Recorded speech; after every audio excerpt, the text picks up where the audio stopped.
Richie, more boxes. Oh man, it's almost gonna be 1 year. We still haven't unpacked everything. It's a story. We have been moved here for like a year now and we still have some boxes sitting in the garage. Man, it's so difficult. I thought like the packing will be difficult, but I think unpacking is more difficult. And whose boxes are these? I mean, it's just our boxes. Remember the house that we have shown you a couple of videos before? Yeah, so our friends, they have moved to the city of Kitchener, but unfortunately they have become the victim of the moving scam. They hired somebody from Kijiji just looking at the reasonable cheap prices, but these guys actually ended up costing them triple the amount that they have estimated. So in today's episode, we're gonna share with you their story, but in our way.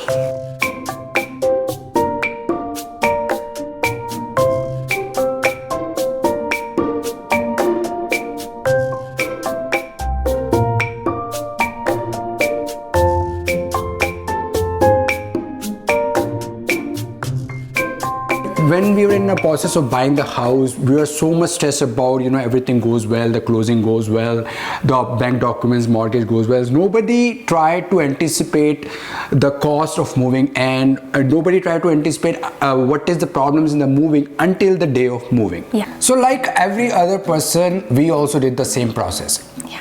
The first thing we do is to go online, look in a Kijiji or a Facebook marketplace and see, what are the options are. And what is the cheapest possible way? But you know what? Cheapest possible way is not always the cheapest or the best option. It can cost you a lot. So we figured out that there are two strategies to find movers. One that we did and one our friends did. So we're going to talk about both strategies and what went wrong and where. So what we did actually is, when we started looking into the options, first we started going online and looking for different movers, the proper companies. We started calling them and asking them how much money they charge, whether they're gonna come and pick it up things from our bedrooms or different rooms versus they're gonna pick it up from the garage. Also, are they gonna pack everything? Are they gonna bubble wrap everything? How much they are charging to disassemble the big furniture, or should I rather do that? We wanted to make sure to get quotes from all the reputed companies and to compare to the scenario where if we're gonna do the moves ourselves by hiring a U-Haul or maybe hiring a couple of movers. Will you rather pass me the bowl and plate now? Oh yeah, please. Thank you. So what Deepak wanted to say, that we have set a separate budget for our moving. On the other hand, what our friends did, they went online on Kijiji, started looking for a cheaper rate. Now, as they have not set any separate budget for the moving, and they did got a quotation from one of the companies with the cheapest rate possible comparison to anything available on market. So nowadays we find that Kijiji is not the safest place to find these services. A lot of scams are actually advertised on Kijiji. So anyways, when we were looking for the companies and we got the quotes, one of the quotes were very, very cheap, and that makes us suspicious. And we went online and checked the reviews, and we found out that a lot of people complained about their company, that they always quote less, but when they actually come for moving, they charge you triple the amount.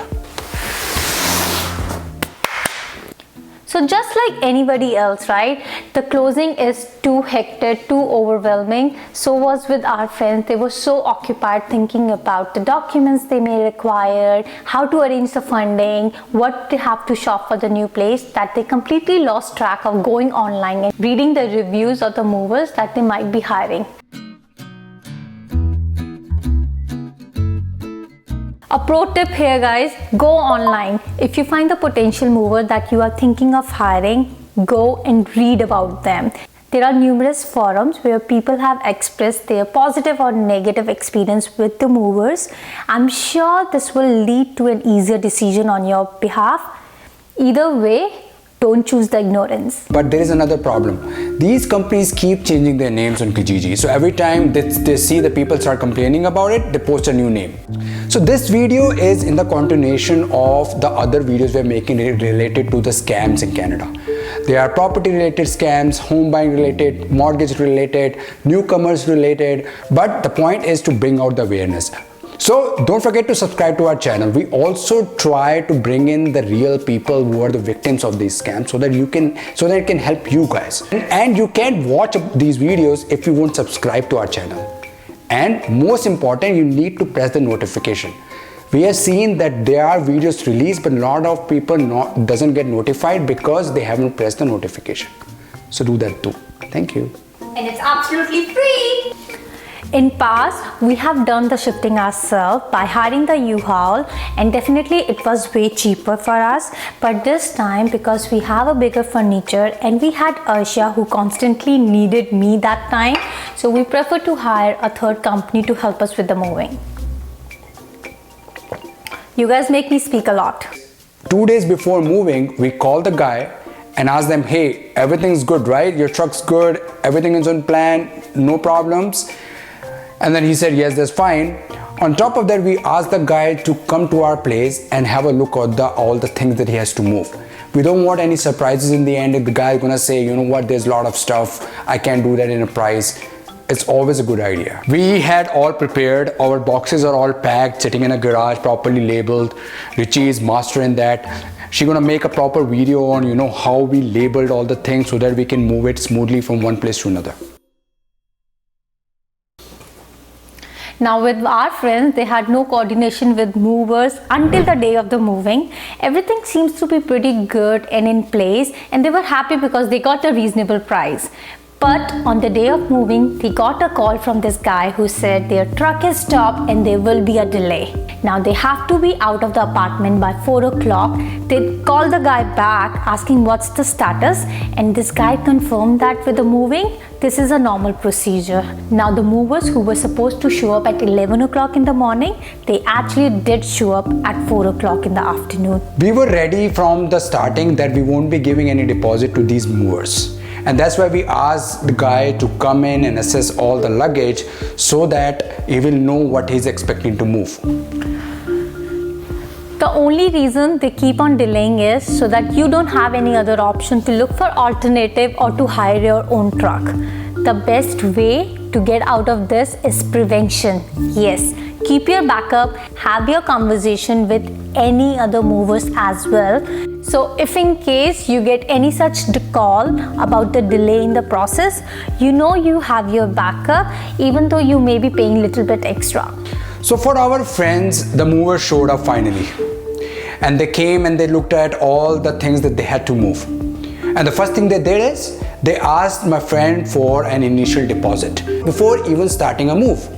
And our friends were like, why do we need a deposit before starting a move?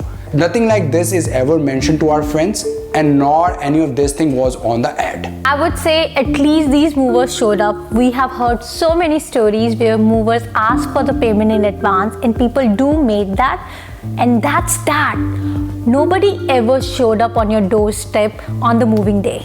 A pro tip here, to avoid such situation, never ever make a payment in advance. As simple as that. But you know what? What are you gonna do? It's a moving day. They had to give that money. So they gave $500. In return, they gave our friends a document with a lot of checklists that they had to sign even before starting a move. So this is the first weird sign that our friends ignored. I mean, no proper company will ask for a deposit just before starting a move. That's the progress of our DIY so far. Well, coming back to our friend's story, the mover showed up and with a smaller truck instead of a bigger truck. That means there will be gonna be a multiple round. Now, after the end of a first trip, they started complaining that, you know, what has been told about the luggage, and now they have lot of luggage to transfer, blah, blah, blah. The intention was to get another payment of deposit before starting the second trip. Of course, our friends objected to this, for which the movers threatened to leave, leaving our friends with no choice but to make the payment. So the main difference between our move and our friends' move is that ours is a fixed deal price, whereas our friends is actually based on per hour basis. So for us, it doesn't matter how many people are here, how much time they are taking, you know, whether they're doing it fast or slow, it doesn't matter. But for our friends, because it wasn't per hour base, the movers were very slow, very sluggish, doing things, their own ways, just talking, chit-chatting between, because they want to make more money based on the per hour. So for our move, the guy who came in, it was like a part-time business for him, but he was very serious about it. He sent the contract in advance before the moving, so I read about and what are the prices there, I know about it. Whereas in our friend's case, the mover gave the contract right on the moving day. Who has the time to read 2 papers when there's all stuff lying around? And on top of that, the movers that came to my friend's house, they were basically students from Toronto. So they were not even professionals doing that. So the contract that they gave to our friend, what they have to sign, was the mistake that they were doing. There were a lot of things in the contract that they didn't know what they're going to expect. So after all the movings, when our friends calculated the estimate cost of the moving versus the deposit that they have already paid, they thought it's a time for the refund. But to their surprise, movers gave up on that. Instead of giving them any return, they rather referred them to read the contract. Now with the contract, when they have a close glance at, they found there was a numerous number of charges which has been put on to the contract that they have never ever been told before, ranging from the increase in hourly rate of the person, to the time charges, to the gas charges, to the additional charges of lifting the heavy furnitures, taking stairs. Oh my god, there was a whole lot of different number of figures, which of course gonna raise the moving expense. Apple? Okay, friends, by the end of the movie, they have already given $1,500 as a deposit. And when there is a time of, everything is moved on, they were expecting a refund. We did a calculation and I was there too with my friend. It was around $1,000 based on the per hour rate and the moving truck and everything. We asked for the money, and you know what? At that time, Deepak and our friends, they called 911, who actually referred them to the non-emergency line. And what can you expect from them? They said, well, it's off the Kijiji, bad luck. We can send somebody if you want to maintain the peace. Hard luck, but they were the victim by this time. But the pro tip for you guys, read the contract beforehand. Take few minutes, take a deep breath and read the contract, which will mention all the unreasonable rate that has not been told to you before. Apart from that, we have heard so many experience of the people from online that movers actually hold on to their belongings, asking them to pay extra money. Well, this is completely illegal in Ontario. The overall moving cost cannot be more than the 10% of the estimated cost. With this video, guys, we really hope this will help you to make the right decision when choosing your movers. Don't let the scammers ruin your moving day.